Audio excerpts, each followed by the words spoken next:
Mister Tarak, Yeah. నీకు పెళ్ళై ఎన్ని సంవత్సరాలు అవుతుంది తారక్ పొన్నప్ప? 2020. 2020లో పెళ్ళయిందా? Yes. ఓ 5 years. మీరు కుకింగ్ చేశారు కానీ అది భయంకరంగా తేలింది, ఇట్ వాజ్ అ డిజాస్టర్. అప్పుడు మీరు దాన్ని ఎలా కవరప్ చేసుకుంటారు? వాళ్ళకి తెలుసు నాకు కుకింగ్ రాదు అనేది. అది ఫస్ట్ ఆఫ్ ఆల్ కుకింగ్ చేస్తారా? రాదు. I cook only for survival. నాకేం కావాలో అదంతా చేసుకుంటా అంతే. ఎగ్ ఆమ్లెట్, బుర్జీ అలాంటివి. సో వాళ్ళకి ఏమైనా హెల్త్ బాగాలేదు అన్నప్పుడు సింపుల్గా ఇది చేసి ఇచ్చేస్తా. సో వాళ్ళకి తెలుసు కాబట్టి నాకు అంత ప్రాబ్లం ఉండదు. చాలు అందులో ఇంకేం కావాలి? యా సోనియా, మీ ఆయన సడన్గా, అంటే మీ ఆయన కాబోతున్న ఆయన, ఓకే, సడన్గా నీ ఫోన్ పాస్వర్డ్ అడిగాడు, ఏం చేస్తావు? He knows my password, నా ఫోన్ ఫ్రీ యాక్సెస్. అదేంటి ఇందాక అంత రియాక్షన్ ఇచ్చావు, ఇప్పుడేమో హీ నోస్ అంటుంది? దేనికి రియాక్షన్ ఇచ్చా? You married? No, about to.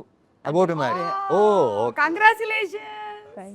ఇదే డెకరేషన్ లో చేసేద్దామా, మన కాస్ట్ కలిసి వస్తుంది. అబౌట్ టు అంటే నాట్ సో. పిల్లమని పెళ్ళి పెళ్ళి కూడా చేద్దామా? So he already knows your password. Oh wrong person అడిగామా? అరే రోహన్, నీ గర్ల్ ఫ్రెండ్ ఒకవేళ నీ పాస్వర్డ్ అడిగితే ఏం చేస్తారా? తీసుకో, నీకంటే ఎక్కువ అంట. రే నువ్వు ఫస్ట్ ఏం చెప్పాలి తెలుసా? అక్క నేను చిన్నవాడిని, నా గర్ల్ ఫ్రెండ్ ఏంటని చెప్పాలి నువ్వు. అయ్యో పిచ్చి ఇక్కడ ఫ్యూచర్ ఆలోచించుకొని చెప్పన్నారేమో అని. ఈ చిన్నోడా ఏం మాట్లాడుతున్నావు సోమా? ఓకే, ఏం చదువుతున్నావు? 9th. అలా ఫ్యూచర్ చెప్పారండి అంతే. రవితేజ గారు, ఒకవేళ మీ ఆవిడ చాలా అద్భుతంగా వండింది అని ఆవిడ అనుకుంటున్నారు కానీ అది సరిగ్గా కుదరలేదు, అప్పుడు మీ రియాక్షన్? అలాంటి సిచ్యువేషన్ ఇప్పుడు దగ్గర రాలేదు. ఓకే, అంటే ఎలా వండినా బాగుంది అంటారు, నా కాదు, వండిందే బాగుంది, ఉన్నది ఉన్నట్టు చెప్తాం. ఎస్. సో అలాంటి సిచ్యువేషన్ రాలేదు. Okay. Your wife by another girls. Kishore గారు, పొరపాటున ఇది మీకని కాదు, ఎనీ హస్బెండ్ పొరపాటున వాళ్ళ ఆవిడ్ని ఇంకొక ఆవిడ పేరుతో పిలిచేస్తే వాళ్ళు ఏం చేయాలి వెంటనే? ఎవరు హస్బెండ్సా? అది మా కాస్ట్ వేరే పేరు అంటే ఏముంది, టక్కనే నేను మేనేజ్ టక్కని మేనేజ్ చేస్తాడు. ఇప్పుడే మన కాస్ట్యూమ్ డిజైనర్ ఫోన్ చేశారు, ఆవిడ పేరు, ఆవిడతో మాట్లాడుతూ ఉన్నాను, టక్క నా పేరు వచ్చేసి. నువ్వు టీవీలో వస్తున్నావు తెలుసా విషయం? అంటే సార్ హీరో పైగా దీన్ని హైలైట్ చేసి ఇది ఇంకా బాగుంది, హీరోయిన్ క్యారెక్టర్ ఇప్పుడే ఎక్స్ప్లెయిన్ చేశాను, సో ఆ పేరు టక్కని వచ్చేసింది. అలాంటి హీరోయిన్ ఎవరు లేరు. ఇక్కడ సరేనండి, మనం ఒక చిన్న మాక్ చేద్దాం, ఓకేనా? నేనే ఇప్పుడు మీ వైఫ్ క్యారెక్టర్ చేస్తున్నాను, నన్ను పిలవండి ఇంకో పేరుతో. నయనతార. నయనతారా? నేను సుమా కదా, అదేంటి అలా పిలిచావు? అంటే నయనతార ఇందాకే ట్రైలర్ చూశాను, బాగుంది, టక్కనే అదే ఆ సాంగ్ చూస్తాను, టక్కన ఆ పేరు వచ్చేసింది. నయనతార ట్రైలర్ చూసేస్తే అలా పిలిచేస్తారా? అంటే రేపొద్దున ఆషిక ట్రైలర్ చూసారు, మీరు ఆషికాని పిలుస్తారా నన్ను? మీరు అబద్ధం చెప్తున్నారు. లేదు ఇప్పుడు ఒక్కసారి అలా అయింది, అయితే మళ్ళీ జరగదు. ఏంటి మళ్ళీ జరగదు? మళ్ళీ ఇప్పుడు అనొచ్చు, నీకు విషయం తెలుసా, నువ్వు సైడ్ యాంగిల్ 9th ఉంటావు. ఇది బాగుంది, ఇది హైలైట్. ఇది ఇంకా ఇలా చెప్పొచ్చు. ఇది బాగుంది, దీనికైతే వెంటనే అసలు చిచ్చి పాప ఇగో ఇవాడు చెప్పనా, కరెక్ట్గా ఇస్తారు బంగారు కొండల వాడులు.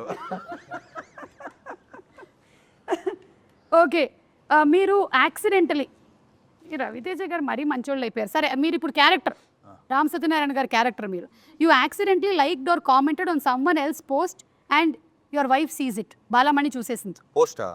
వేరే ఆవిడ చూసే, మీరు ఎవరిదో ఒక అమ్మాయి పోస్ట్ లైక్ చేయటం బాలమణి చూసేసింది. చూసేస్తా. చూస్తే మీరు ఏమంటారు బాలమణితో? మీరు అడగండి ఎందుకు ఆమె పోస్ట్ లైక్ చేశారు అని. ఏమో అసలు ఇలాంటివి జరగలేదు కాబట్టి నేను చెప్పలేను. బాలమణి అడుగు, బాలమణి ఎందుకు ఆ పోస్ట్ లైక్ చేశారు? బాగుంది కాబట్టి. అదేంటి, నేనే కదా బాగున్నాను. అదే కాదు, అది బాగుంది కదా అంటే అదేంటిది అని అలా కాదమ్మా, ఇదే తప్పు. బాగుందంటే బాగుందని చెప్పాలి తప్ప తప్పేంటంటున్నా. అదే నేను ఉండగా అంటే నేను అమ్మాయితో కాపురం చేయట్లేదు. చెప్పి వాదించాలి, నీకు తెలియట్లేదు. ఇప్పుడు నేను భార్యను చూడు క్యారెక్టర్. పైగా ఓకే లైకేగా ఓకే, నువ్వు నీతో పోల్చుకుంటా అంటే నువ్వు ఎక్కడ అమ్మాయి ఎక్కడ ఏం ఆడుతున్నావు? అర్థం ఉందా? ఇదైతే చాలా చాలా కష్టము. ఇంతటితో నా సమాప్తం. నా దగ్గర ఉండే ప్రశ్నలు అన్నీ అయిపోయాయి. నేను మూటముల్లే సర్దుకొని సినిమా చూడడానికి బయలుదేరుతున్నాను. Anyway, it looks like a full fun filled roller coaster అండి. ఈ ఇంటర్వ్యూ ఎలాగైతే సరదాగా అయ్యిందో అలాగే సినిమా కూడా దానికన్నా 10 times X లాగా ఉండేలాగా ఉంది. So we are all eagerly waiting to watch the film. BMW భర్త మహాశయులకి విజ్ఞప్తి, అండ్ నా తరపు నుంచి భర్త మహాశయులందరికీ భార్యలందరికీ ఒక ఫ్రీ అడ్వైస్ ఏంటి అంటే, దయచేసి మీ బుర్రలు బదులు కొట్టుకోకండి. మీ ఆయన ఏం చేస్తున్నాడు, ఎప్పుడు వస్తాడు, ఎప్పుడు తింటాడు, ఇవన్నీ చేసి మీ ఆరోగ్యాలు మీరు పాడు చేసుకోకండి. అన్ని మైనే తీసేస్తే హాయిగా హ్యాపీగా ఉంటారు. ఎస్, కానీ అది జరగదు ఎంత ఆలోచించినా మార్పు రాదు కాబట్టి ప్రశాంతంగా హ్యాపీగా ఉండడం బెటర్. అంతే. ఓకే. కిషోర్ గారు మీరు భర్తలకు ఏమైనా అడ్వైస్ ఇచ్చి వైండప్ చేయండి ఇంటర్వ్యూని. నేనా? ఆ. మీరే బెటర్. మీరే బెటర్. ఏమంటే భర్తలకండి, భర్తలకి చెప్పాను నేను బెస్ట్ అయితేనే కదా. 13th వస్తుంది. ఓకే. అంటే ఫన్ తో పాటు there is lot of sensible content also that is చెప్పాలంటే సింపుల్గా ఏంటంటే మనం ఏం చేసినా సరే వైఫ్ని హ్యాపీగా చూసుకుంటే వాళ్ళు గ్యారంటీగా మా హస్బెండ్ బాగుండాలని వాళ్ళు అనుకున్నారు అనుకోండి హార్ట్ఫుల్గా, మనకి ఎన్ని కష్టాలు వచ్చినా వెళ్ళిపోతాయి. వాళ్ళు అనుకుంటే విల్ బి వెరీ హ్యాపీ. అదే మనం ఎంత సంపాదించి వాళ్ళు కష్టపెట్టామనుకోండి హ్యాపీనెస్ ఉండదు. సో వాళ్ళని ఎంతో కొంత హ్యాపీగా పెట్టి ఆటోమేటిక్ వస్తుంది. వాళ్ళకి ఇష్టం, చాలా ఇష్టం వాళ్ళకి. ఈడు ఇంత హ్యాపీగా ఉన్నాడు ఏంటి ఈడు. ఇది వద్దు కానీ కిషోర్ గారు చెప్పింది ఒక్కటి మాత్రమే అబ్బా! కట్ చేసి దాన్ని ఒక 100 రీల్స్ అయినా ప్లీజ్ పోస్ట్ చేయండి. ఇంక చాలా మంచి విషయం చెప్పారు. నేను అనుభవం, అది నాకు అనుభవం. ఓకే, మంచిది. ఇది అందరూ వాట్సాప్ స్టేటస్లో పెట్టుకోండి, ఇది చాలా మంచిది. భార్యలందరూ please promote this. Okay. And భర్తలు తప్పకుండా వచ్చి, మరి ఎవరు తీసుకొస్తారు థియేటర్కి భార్యల్ని? భర్తలే కదా, కలిసి రండి, వచ్చి సినిమా చూడండి. హలో, మీ భార్యతోనే. అదే భర్తమాదిరి విజ్ఞప్తి, మీ భార్యలతో పాటు సినిమాకి రండి, భార్య పిల్లలతో పాటు సినిమాకి రండి, డెఫినెట్గా సినిమాని ఎంజాయ్ చేస్తారు. Thank you so much. And మరొకసారి అందరికీ సంక్రాంతి పండుగ శుభాకాంక్షలు. Thank you Suma. Thank you so much.